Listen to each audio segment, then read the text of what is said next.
Bismillahirrahmanirrahim.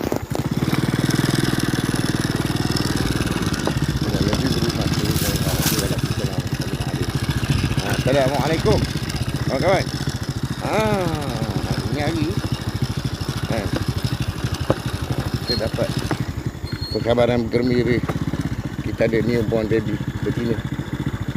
Mudah-mudahan dia tidak lah dengan dia banyaklah ya Allah. Kau berkatilah bagi kami ya Allah.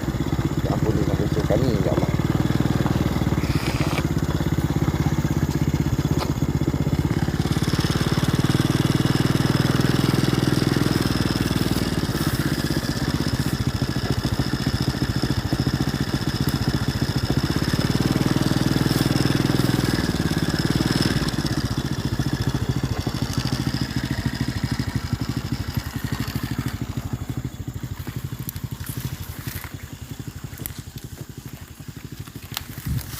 Dah sampai kat situ dah.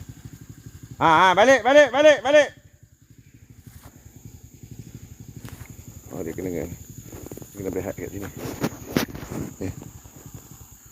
Okeylah, sampai dekat sini dulu. Kita sambung next video insya-Allah.